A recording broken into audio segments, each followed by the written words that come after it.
Are you ready to completely transform your body and your life? Experience 28 days to see the results. It is fully guaranteed. Fully guaranteed. Call or WhatsApp us today. గౌరవనీయులైన ముఖ్యమంత్రి గారు తన సమాధానం చెప్పడం కోసం సరిగ్గా 9 గంటల సమయానికి మొదలు పెట్టారు. ఆయన చెప్పేదంతా మేము వింటున్నాం. ఎప్పటిలాగే ఎలక్షన్ క్యాంపెయిన్లలో మాట్లాడినట్టుగా సినిమా స్టైల్లో తనదైన శైలిలో ముందుగానే రెడీ చేసుకున్న డైలాగులన్నీ చెబుతూ వచ్చారు.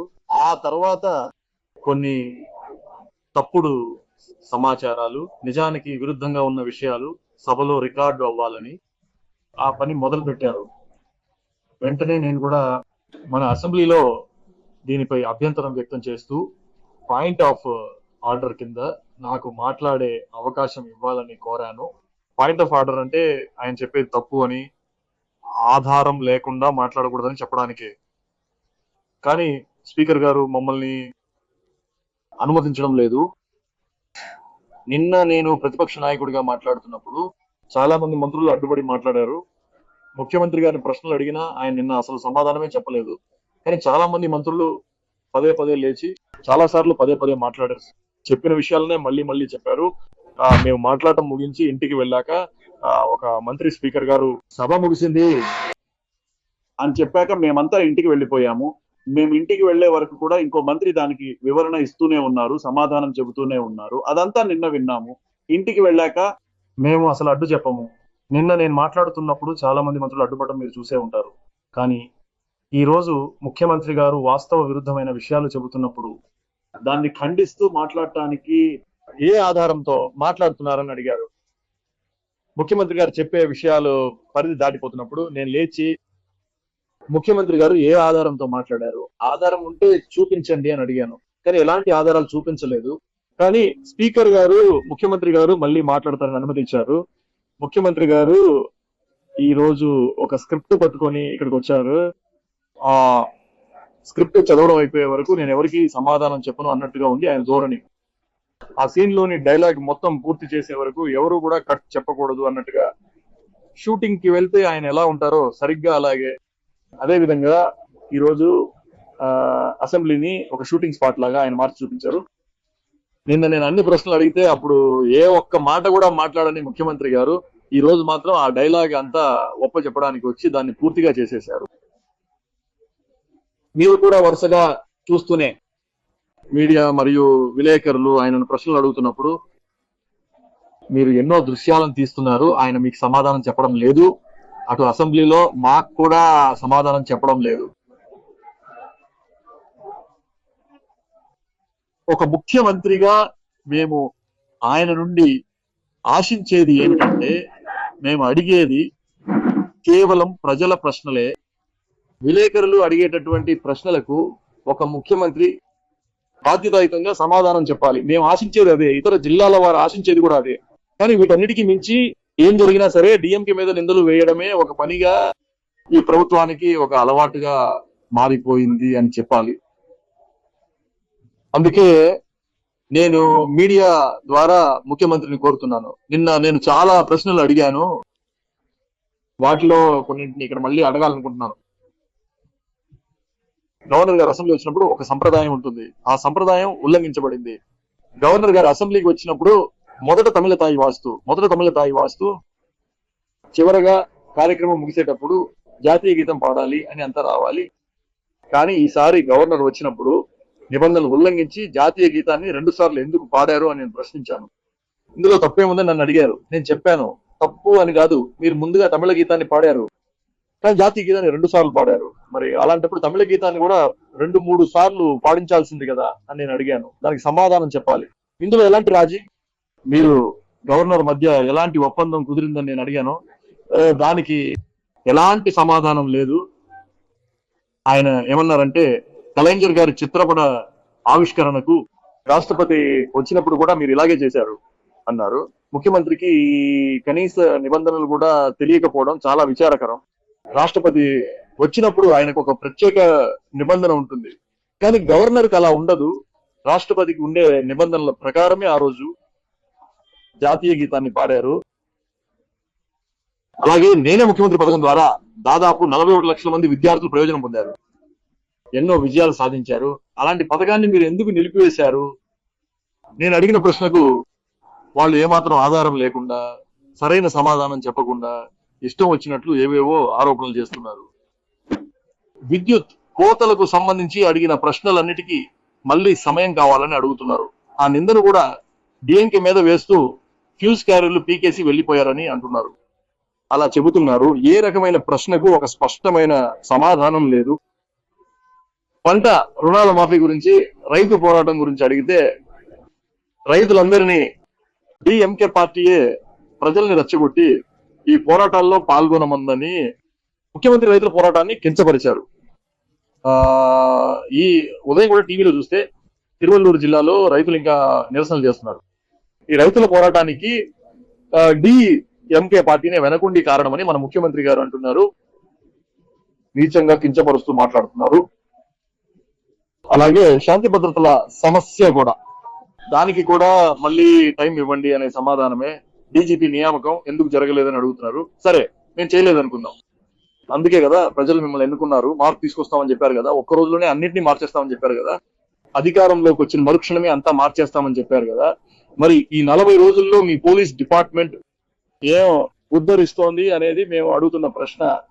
ప్రతిరోజు హింసాత్మక ఘటనలు పెరుగుతూనే ఉన్నాయి. ఒక్క రోజు 24 ఘటనలు జరిగాయి.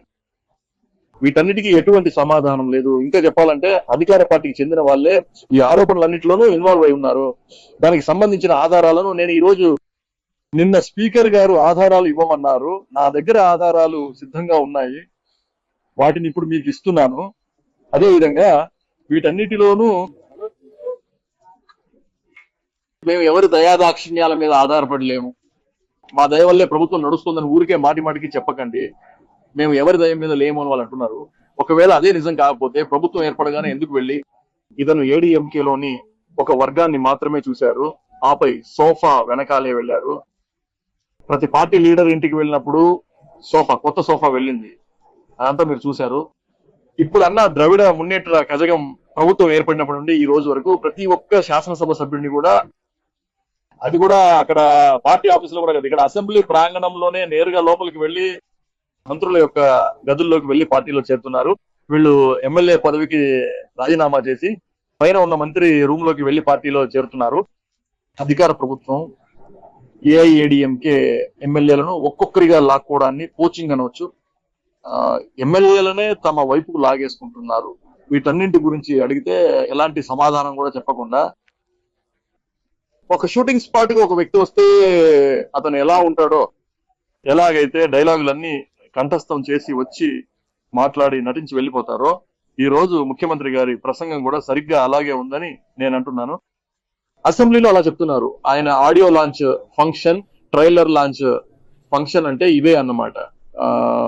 అది ఆయన స్టైల్. ఇక్కడ కూడా అదే ఫాలో అవుతున్నారు. నిజం చెప్పాలంటే అసెంబ్లీని దాదాపు ఒక సినిమా థియేటర్ లాగా మార్చేశారు. ఈ రోజు ఈలలు కూడా వేయడం మొదలు పెట్టారు. ఇవేవి ఈ సభ ఎప్పుడూ చూడలేదు. ఈ రోజు ఈలలు వేయడం మొదలు పెట్టారు. ఇక మంత్రులు కూడా డాన్సులు చేయడం మొదలు పెడతారేమో అనిపిస్తోంది. పాటలు, ఐటమ్ సాంగ్స్ పెట్టి ఇన్స్టాలో, యూట్యూబ్ లో ట్రెండ్ చేస్తారేమో. ప్రజలకి మీరు ఏం చెప్పాలనుకుంటున్నారు? ఇది చూస్తుంటే ఇదంతా సోషల్ మీడియాలో ట్రెండ్ అవ్వాలని, రీల్స్ లాగా వెళ్ళాలని వాళ్ళు ప్లాన్ చేస్తున్నారు. ఈ రోజు ముఖ్యమంత్రి స్పీచ్ చూస్తే ఆయన ఒక అరగంట సేపు మాట్లాడితే అందులో కనీసం ఒక 10 రీల్స్ వరకు వస్తాయి. ఇదంతా ప్లాన్ ప్రకారమే చేస్తున్నారు. ఇదంతా స్క్రిప్టెడ్ గా ఉంది. మేము ఊహించింది ఒక స్థాయికి మించి భరించలేకపోతున్నాం. చాలా ఆర్టిఫిషియల్ గా మాట్లాడుతున్నారు. ఇక్కడ కూడా నటన మొదలు పెట్టారు. సైగలు చేస్తూ నటించి చూపిస్తున్నారు. ఇక మీద స్పీకర్ కూడా యాక్షన్ కట్ అని చెప్తారేమో అనిపిస్తోంది. 1 more అని కూడా అంటారేమో. స్పీకర్ గైడ్ చేస్తూ స్పీకర్ దగ్గర పర్మిషన్ తీసుకుని యాక్షన్ చేయాలా అని అడుగుతున్నారు. స్పీకర్ యాక్షన్ అంటున్నారు. ఇక మీదట ముఖ్యమంత్రి ఇక్కడికి ఫుల్ కారవాన్ కూడా తెచ్చేస్తారేమో అనిపిస్తోంది. కారవాన్, మేకప్, స్టంట్ మాస్టర్లు అందరూ వచ్చేస్తారేమో అనిపిస్తోంది. అసెంబ్లీని దాదాపు ఒక షూటింగ్ స్పాట్ లాగా మార్చేస్తున్నారు. సరే, చెప్పొచ్చు, ఆధారం ఏముంది? అవినీతికి సంబంధించిన ఆధారాలు ఉంటే కోర్టుకు వెళ్ళండి, కోర్టులో ఫేస్ చేయడానికి మేము రెడీగా ఉన్నాం కదా. ఊరికి ఏదో మొక్కుబడిగా వచ్చి పబ్లిక్ మీటింగ్ లో మాట్లాడినట్టు ప్రచార సభల్లో మాట్లాడినట్టు అసెంబ్లీలో వచ్చి మాట్లాడటం కుదరదు. అందుకే మేము పాయింట్ ఆఫ్ ఆర్డర్ లో ఆ విషయాన్ని ప్రస్తావిస్తే అది తట్టుకోలేక డిఎంకే వాళ్ళు బయటికి వెళ్ళిపోతున్నారు. మీరు ఇన్ని మాటలు మాట్లాడుతుంటే మేము కూర్చుని వింటూ ఉండాలా? మీరు ఇష్టం వచ్చినట్టు మాట్లాడుతుంటే మేము అన్నింటినీ వింటూ కూర్చోలేము కదా. ఇప్పుడు మీరు ఇక్కడ కూర్చున్నారు, మీరు జర్నలిస్టులు కదా. నేను ఇక్కడ కూర్చుని మిమ్మల్ని ఇష్టం వచ్చినట్టు తిట్టి నోటికి వచ్చింది మాట్లాడితే మీరు ఊరుకుంటారా? మీకు కోపం రాదా? ఎందుకు అలా మాట్లాడుతున్నారని అడగరా? అలాగే మీతో ఎలా మాట్లాడాలో ఒక పద్ధతి ఉంటుంది, జర్నలిస్టులతో ఎలా మాట్లాడాలో తెలియాలి. ఆయన జర్నలిస్టులను చూస్తేనే పారిపోతున్నారు. ఆయనకి ఇదంతా ఒక సినిమా షూటింగ్ లా ఉంది. ఒక డైరెక్టర్ కావాలి. ఇప్పుడు ఆ డైరెక్టర్ లా మన స్పీకర్ గారు ఉన్నారు, అసిస్టెంట్ డైరెక్టర్లుగా అక్కడ ఉన్న మంత్రులు, డిప్యూటీ స్పీకర్ అందరూ ఉన్నారు. మాట ముగిసిన తర్వాత కూడా మంత్రి మాట్లాడుతున్నారు. దీన్ని అసెంబ్లీ సంప్రదాయం అని వాళ్ళు ఒప్పుకుంటున్నారు.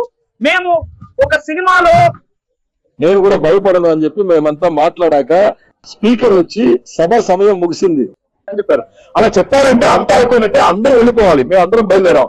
వెంటనే ఆయన లేచి నిలబడ్డారు, మీరు కూర్చున్నారు. ఆయన వెంటనే లేచారు. ఎవరు? స్పీకర్ గారు. సభ ముగిసింది అని బయటికి వెళ్ళిపోయారు. ఏమి చెప్పలేకపోయాం, అయిపోయిందని చెప్పారు. మేము ఇంటికి వెళ్ళిపోయాము.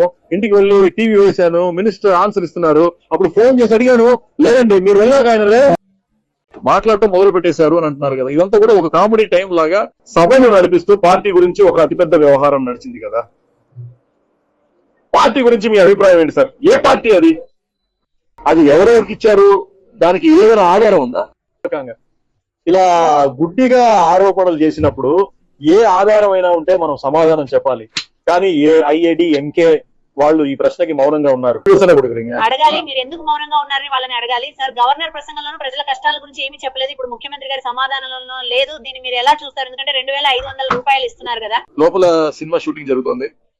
ఆయన 2-3 రోజులుగా రిహార్సల్స్ చేసి యాక్షన్ అనగానే అద్భుతంగా నటించారు. ఇక ఇప్పుడు ఎన్నికల వాగ్దానంలో నిరుద్యోగ భృతిగా 4500 రూపాయలు ఇస్తామన్నారు. ఇప్పుడు దాని ఊసే లేదు. కనీసం 6 నెలల తర్వాత అయినా అడగాలి, ఇవ్వాలి. ఒక 6 నెలల టైం తీసుకోండి, ఆర్థిక పరిస్థితి అంతా చక్కదిద్దుకుని ఇవ్వండి అని చెప్పాను. కానీ దాని గురించి ఎలాంటి సమాధానం లేదు, అస్సలు లేదు. మహిళా హక్కుల నిధి కింద 2500 రూపాయలు ఇస్తామన్నారు కదా, దాని గురించి లేదు. 6 గ్యాస్ సిలిండర్లు ఇస్తామన్నారు, దాని గురించి అసలు నోరు విప్పలేదు.